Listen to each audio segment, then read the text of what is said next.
Hello, everyone. Let's go around the Big Ten here on May 20th, 2025. I'm Marc Givler, joined as always by Chip Minnich. Had a bit of a hiatus. I was in a multi-week recruiting trip down in the Southeast in Texas. So if you're a fan of recruiting, you can follow me on Twitter right there at Marc Givler and catch up on what I've been doing the last couple of weeks. But we're here to talk about the Big Ten. There's some stuff going on. I mean, May is generally a pretty slow month, but there are some things happening right now in the world of the Big Ten, Chip. First of all, how was your hiatus? Oh, I missed you. Obviously, it's like I enjoy it. I enjoyed the stories of you and Kevin and all the wonderful delicacies of Southern barbecue and eating that you shared. Obviously, keeping up to date on your travels, and it sounded like it was a very rewarding experience. But yeah, I'm getting itchy and anxious for the off season to end. I know we're midway through May, which means in my mindset, it's like, okay, we're getting closer and closer to Memorial Day, which means, all right, college football kickoffs for the first few weeks should be announced, I believe, sometime in the next week or so for the first 3 weeks. It means college football preview magazine should be out sometime first week of June. So it's getting closer and closer, but I'm glad to have you back. Yeah, we're getting there. Like, for me, just covering college camps and stuff like that in June will go fast because I'll have camps half the days in June. And before you know it, it'll be July. And, at that point, it's like, once the media days start happening in mid-July, it feels like the season has arrived. There's a lot to talk about those couple of weeks, and the fall camp starts. So I think we're close. I don't think this will be bad. I think we'll get through these next 2 months. It'll go pretty quickly, hopefully, and we'll be ready for another great season. Let's talk with maybe the biggest news I think we're going to talk about here. Pat Forde put out a report that the Notre Dame and USC series, could be in jeopardy, could be, being discontinued, possibly. I believe that game has been played every year but once since like World War II or something, I read. Yes. So this is one of the biggest rivalries in college football. First of all, Chip, just kind of your reaction. I know we'll dive into it. There's a little nuance here. It's not like it's definitely happening, but it's the contract, I believe, was up after 26. After this season. After this season. So it's okay. Yeah, it's definitely on thin ice, and everything, like you said, the Pat Forde article. It sounds like Notre Dame is very much like, hey, we need to continue this, and USC are the parties that are saying, oh, I'm not so sure, and maybe like it doesn't have to be an annual thing, and for anyone who hasn't read the article, it just kind of paints USC in a very just a bad light, because kind of like the mindset of, oh, well, we're not so sure because we want to, with everything with the college football playoff, make sure that we're well positioned. And I'm sitting there thinking, as a college football fan, these are the games that the fans want, and these are the kind of games that even if you don't necessarily win them, but that you represent yourself well, that you're not hopefully going to be put down or held in a negative light by the people on the committee. So USC, everything I've read is that that they are, I guess, proposing to Notre Dame that maybe if it could be the very first game of the season, versus, because in their mind the Big Ten schedule is so difficult, which any fan of the Big Ten could tell you. Yeah, absolutely, the Big Ten is a very difficult conference to play in. But I think that there definitely there's room for negotiation, put that way. Yeah, this is one of those that needs to continue. It's just such a great rivalry, and I can understand USC's point in terms of wanting to maybe move it to the beginning of the season, in the first couple of weeks of the season, as part of like a September non-conference versus having it in the middle of Big Ten season, in the middle of October. I don't quite understand the narrative here about. There's been this narrative people have that now you should schedule even easier in non-league, and I don't believe that's true. And I think like that Ohio State Texas game in August, the winner of that game is pretty much in the playoff. It sounds crazy to say because there's so much football left after that, but the winner of that game is almost a lock to make the playoff. These games do help you. They help break ties. We see teams not get in. Miami, we see these teams not get in because of their schedules. I definitely agree with you, Mark. I think that if anything, it's the kind of thing where I'm not saying that you want to play the most difficult schedule that is impossible, but by the same token, it's like, no, like it should be something that would help. I'm naive. I just believe that strength of schedule is going to be always going to be something that's discussed. It wouldn't surprise me in the next iteration, because that's being hammered and just hammered out and discussed about, how that's going to work with an expanded playoff. But I have a feeling strength of schedule is going to be always something that is going to be a vital component. And if you're USC, I'm gonna push for this game to be the very first game or second game of the season, to be able to say to Notre Dame, hey, listen, we've got a really tough Big Ten conference schedule that we have to play, and having it from the Notre Dame side of things, either in the middle of the season, like it is this year, since the game's in South Bend, or when the game's in Los Angeles at the end of the season, which would be difficult for USC. I just think, if you're USC, that's kind of your bargaining chip, is like, hey, we'll continue this, but we want this to be, going forward, we want this to be, if not the very first game, within the first couple of weeks of upcoming seasons. Yeah, like I said, I can understand that, but this has to remain in place. Like, it just has to. You can't. I think the expanded playoff allows for more of this stuff. People go, why schedule anyone? Why not schedule anyone? You can lose 2, maybe even 3 games and still get in the playoffs. So you can certainly lose 2. You can probably, moving forward, this thing's going to get to 16. It's just a matter of when. You'll be able to lose 3 if you've played a tough schedule and still get in the playoffs. And a loss to Notre Dame, so a win against Notre Dame early in the season is a great feather in your cap, a great data point for playoffs later. But a loss to Notre Dame doesn't take you out of doesn't affect your impact of winning the conference, which is currently a prerequisite for getting one of the buys. So the positives to me greatly outweigh what little negatives here there are. And I think more teams should be doing this. Ohio State's going to be playing Texas. They're going to be playing like Georgia and Alabama. or Alabama. I don't know if the Georgia thing may have went by the wayside, but they're going to be playing out. I hope that stuff continues. I think it should. I think there's more incentive to continue that stuff now that you can lose a couple of games and get in the playoff. They're not going to kill you, for scheduling those games. But we'll see. We'll see what happens. I hope that's all this is. I hope this is just USC saying, look, we want to do this in September. We can't do this in the middle of October. That's insane. There's going to be years where we might be playing Oregon, USC, and Oregon, Notre Dame, and Michigan back to back to back. Scenarios could arise where something like that's in place in October. That's pretty brutal.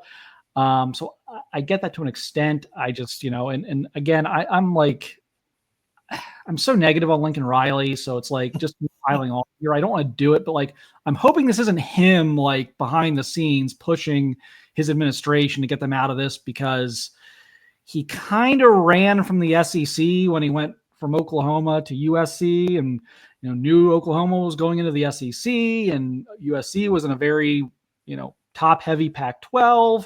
Then of course he gets drug into the Big Ten later, and now they're trying to maybe stop the Notre Dame. So I really hope it's simply about timing on the calendar versus another perceived move by Lincoln Riley to, create easier paths to everything. I just thought of something. And again, I'm not trying to stir up another hornet's nest, because while you were gone, I'm sure you saw the news of the Ohio State, since you discussed the Ohio State Texas game, and how Fox, and of course the gnashing of teeth and the rending of garments and all the other things that Ohio State fans were so upset about it probably being a big noon kickoff. And I don't want to get into that right here, because again, right now it's not official yet. And in my opinion, it's kind of wasted energy. But here was the random thought that just crossed my mind when you were talking about this, with Notre Dame, USC, and hypothetically, and again, this is just the way I see it, is everyone knows, I mean, it's been 30 plus years, Notre Dame has an exclusive home game contract with NBC. And the reason I brought up the Fox thing is that Fox, when the West Coast teams joined the Big Ten, Fox basically said, okay, we're never going to have, a big noon kickoff with at a home West Coast venue, because it's 9 a.m. in the morning. So the random thought that just crossed my mind is, if you're NBC, you're definitely pushing USC, saying, hey, this could be our Saturday night game every year. I don't care if it's in South Bend. I don't care if it's in Los Angeles. This game could be, like you guys could own the nighttime slot of Labor Day weekend. It could be, again, if they wanted to do it on the Sunday night, whatever they want to do. I just think this would be phenomenal for NBC, because that's the way that they could kind of, since they usually have that time slot for Big Ten teams. That's just a random thought. No, that's a really good thought, actually. And we know that so much of this right now, not just game kickoff times, but conference realignment, there's a lot of interfering that is done by the networks. Networks pull strings to try and get, look, there's not a shadow of a doubt that ESPN helps the SEC in conference expansion. Like, there's not a shadow of a doubt. ESPN was part of the driving force of pulling Oklahoma and Texas into the SEC. Like, the broadcasting partners have their hands on a lot of things right now. And so yes, that's a very good thought that NBC could kind of push this out there and kind of create this, tradition on week 2, if you want to, if they want to schedule someone, however they want, second Saturday in September every year, kind of how, like, I think Tennessee and Florida play like a certain time every year. But it's not, it's mid-season. Do something like that. That'd be really cool. But I grew up watching this rivalry. It's always been fascinating to me. It's always been a very interesting rivalry. They haven't always been good at the same time. But there's always been interesting points in this rivalry. And that's what makes college football to me. So I just hope it continues. And I hope this isn't USC just being like, it's too tough. I agree. I agree. I mean, just to kind of echo what you said, it's like I've followed it for years, again, like so many memories of it, where, when it came to, like the Lou Holtz, was very dominant for a time period. And then after Lou Holtz left, then, like it just seemed like Pete Carroll had his moment to kind of, dominate them. So it's like, now that it's push. Yeah, exactly. So, I mean, it's just one of these things where it's given college football fans so many memories. I think it would be a tragedy if it ended, like you said, like if Lincoln Riley is trying to duck out of it out of fear. And that's kind of my hope, is that, like, maybe it's just a negotiating thing to push it to the first or second week. I think that would be a tremendous thing for college football. Regardless of whether you're on the Notre Dame or USC side of things, I think it would be great to have it, kind of like an annual thing at the beginning of the season.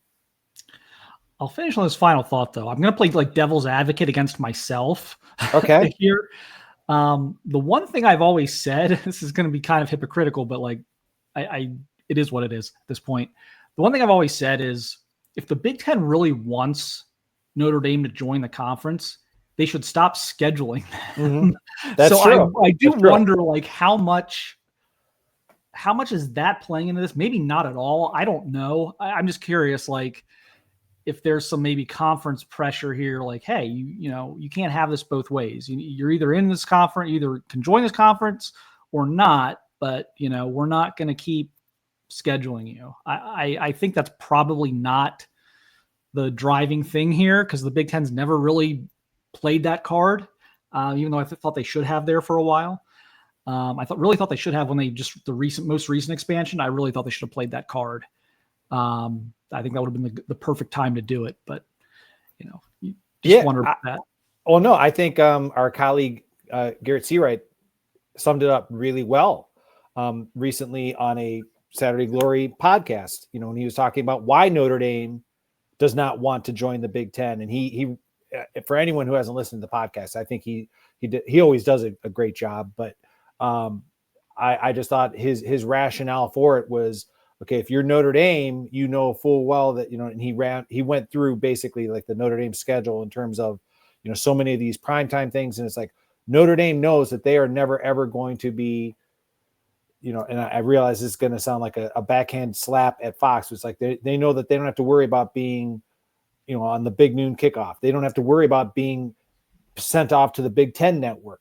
Like that their games are always going to be front and center for NBC, their home games, that is. And so I completely agree with you. It's been one of these things where Big Ten teams for years have been kind of encouraged either publicly or, and I'm sure privately, like, hey, don't schedule them, but they know full well that Notre Dame, love them or hate them, they always bring big draw. So it's like and personally, I mean, as an Ohio State fan, I was thrilled, the recent regular season game and obviously the national championship matchup.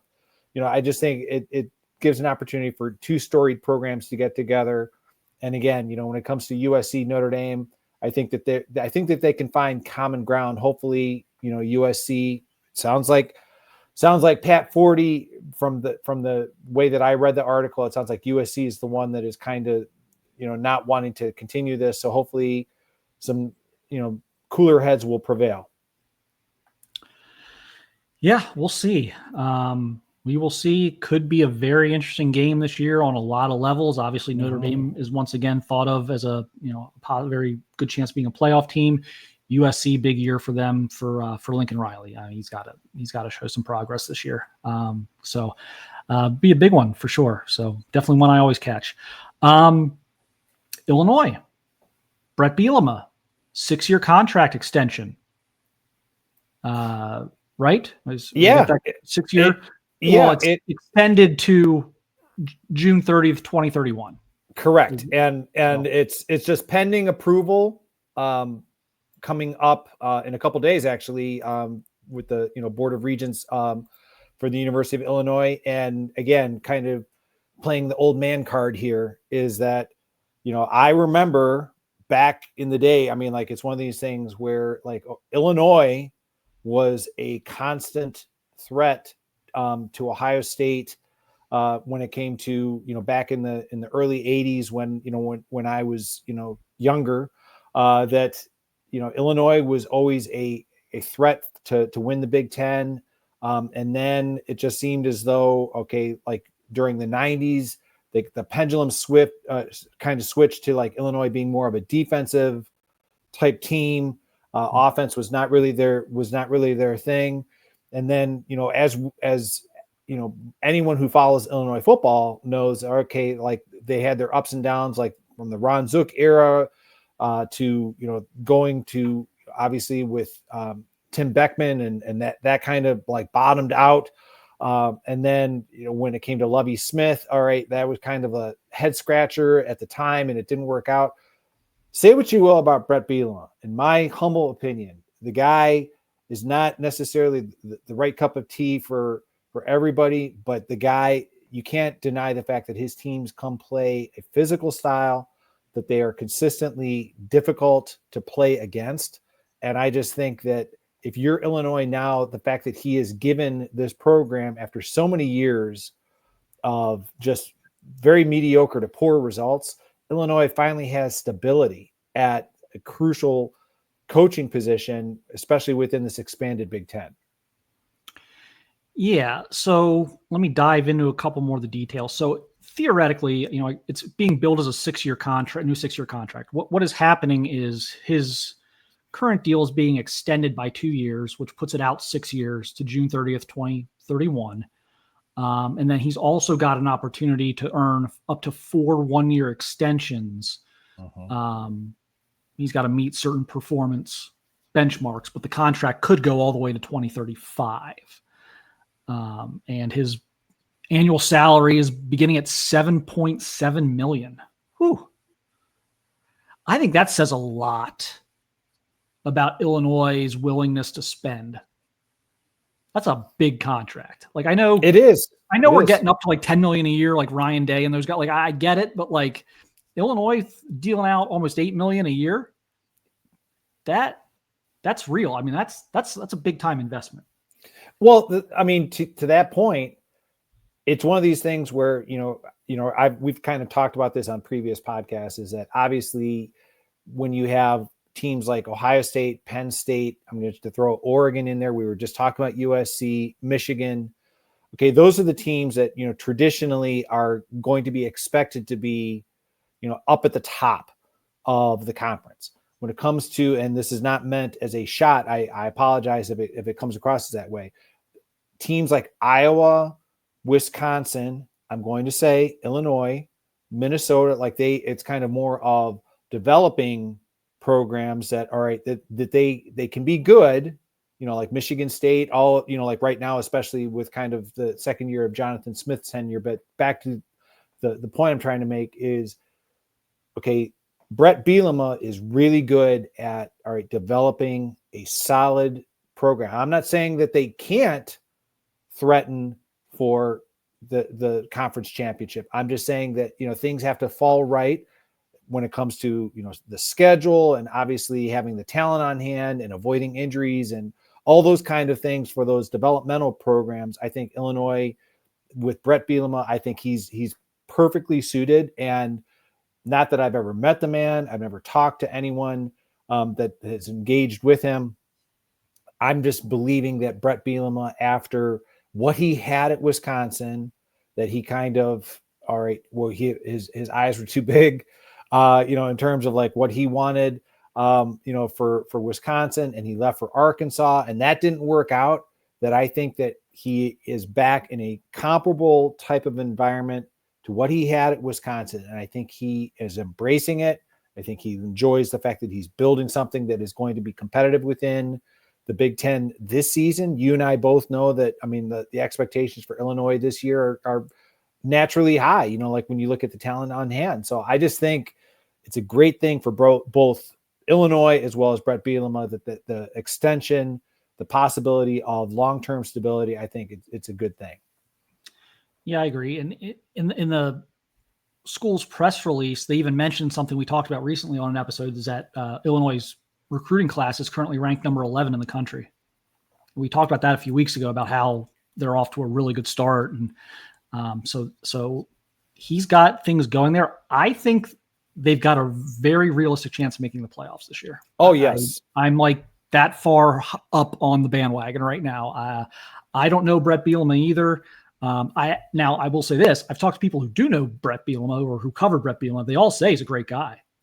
Away from football, off the field, the antics aren't for everyone. I personally, I don't necessarily like the antics. I like the specific antics, but there are things I like. I like different personalities, put it that way. Like Bret Bielema makes college football more interesting. There's no question about that. I don't care if you love him or hate him. Bret Bielema makes college football more interesting in a similar, not so different way than like Steve Spurrier made college football a lot more interesting. I'm sure Tennessee fans hated him, but the you can't spell Citrus Bowl without UT comment is, just like that type of troll. Like, we need to have a few trolls. Like, we need our Lane Kiffins, we need our Bret Bielemas, we need to have a few trolls, or it's just very, very stale. And they're all robots and they all say the same answers. Like, no, let's have some different personalities. So I've always appreciated his impact on that, on the, kind of the diversity of personalities in college football. So, but yeah, he's doing a great job at Illinois. Like I said, I've been pounding, I'm going to look really dumb. Like if they're bad this year, like if they flop this year, there's gonna be so many clips of me on here, like talking about how good they're going to be and dark horse this and playoff contender that, and everything else. So it's gonna be like, ouch. But I'm very confident that they're gonna be good this year. Oh, I am too, and I'm with you. You would not be the only person there that would be surprised. If anything, I thought there was a really good article by Tom Fornelli of CBS, kind of talking about the challenge for Illinois when it comes to football is whenever there are high expectations placed on the Fighting Illini, do they reach them? And this is a season where kind of, for all of the things that I just said a moment ago, in terms of the schedule, the talent, the coaching, everything is laid out for them to have another successful year Whether they can do that remains to be seen. But again, I have every confidence in Bielema and the talent that is coming back, that I think Illinois certainly could be a college football playoff contender. Yeah. Last item here. New athletic director at Maryland, right, Chip? Yes. New athletic director, James Smith, will be coming to Maryland from the Atlanta Braves. He was as the working for the Braves as the senior vice president of business strategy. Very impressive background. Besides working for the Atlanta Braves, he previously was with Ohio State University Alumni Association as president and CEO. Previously was involved with the Atlanta Falcons and was involved with the development of the Mercedes-Benz Stadium project, has experience working with the Columbus Crew. So, I mean, extremely, well qualified individual in terms of his background. And again, not that I want this to happen, but when it comes to Maryland football, you have to think, all right, this is not that, it's not the same thing as like within the NFL where, okay, that the coach usually wants to bring in his own quarterback. In this case, the fact that this new athletic director is coming in, inheriting a very inconsistent football program. If anything, I would be a little concerned if I was on the Maryland coaching staff, like wondering, okay, how secure is my future if we don't have a really good season in 2025? Yeah, I mean, we ranked the Big Ten coaches based on like how hot we thought their seats were. I thought Mike, look, you asked me to put money on it. I think Mike Locksley is the next Big Ten coach to go. This news doesn't do anything to deter me from that standpoint. I agree. That's not great news for Mike Locksley. He's going to have to win this year, and I don't know that he's got the horses to do it. I do think it's interesting that very much a pro. Yeah, I'm not saying he doesn't have any college experience, but very much a pro sports background, and we're kind of there already with college football. I think we've been going in that direction for a long time, but with like now personnel staffs being as big as they are, just all the things that make running a college football program very similar to running an NFL front office. This does make some sense to me to get a guy with some experience at the professional level. But yeah, that was my big takeaway too. I wish I had like some other awesome point I could make about all this, but my two takeaways were the pro sports angle, but my biggest thing when I saw that was, oh boy, that's not great news for Mike Locksley. Yeah, well, I mean, I know it's been a few weeks, and the last time we were kind of talking about the upcoming thing in terms of like schedule analysis and things like that. I can say that I did watch on DVR. I did DVR the Maryland spring game. Watch some of the other programs, but sticking with Maryland, I will tell you that like the criticism that I've had of Maryland in terms of being able to run the ball, I did not see, and I realized not to put too much stock in any spring game, but I did not see too much deviation from what I think has plagued Maryland football, since they joined the conference back in 2014. It's like, still, very much a finesse team, so much into throwing the ball. And there's nothing wrong with having a very productive passing attack. I just think that within the Big Ten, we were just talking earlier about Illinois. I think that traditionally you need to have a much more balanced attack and be able to do both. My skepticism is still very high on Maryland being able to be effective at running the ball, especially when the weather starts to get colder, when you get into the latter part of the season. Yeah, running, they say like defense travels. Well, so does running the football. Yes. Any stadium, any weather conditions, running the football travels. So then they lose their best running back to Indiana in the portal. And so it's like, I won't turn this into like, we'll do the Maryland schedule analysis. I'm probably funny negative in that. I don't need to like pile on here, but that was my thought too, is like, boy, if you thought this wasn't a big year for Mike Locksley, I would think you would now with, with the new AD and everything. But so we'll see. Well, it was good getting back on this, Chip. I did miss doing this. Just, we'll start dropping schedule analysis pretty soon here. it's about time. It's about time to start doing that. And that'll carry us somewhat toward media days and things like that. But definitely want to start breaking down the schedules a little more in depth. Now we have a little better idea what the rosters are going to look like. The transfer portal is not closed in the sense that guys can't still move around a little bit, but most of the movement has transpired already. We have a pretty good idea of what these rosters are at this point. So I think we can start doing some deep dives into schedules and things like that. But yep, appreciate everyone watching, listening. Missed everybody, so we'll be back at this on a at least a weekly basis, if not a bi-weekly basis here, moving forward through the season. So again, thanks everyone for watching, listening, and we'll see you guys again very soon.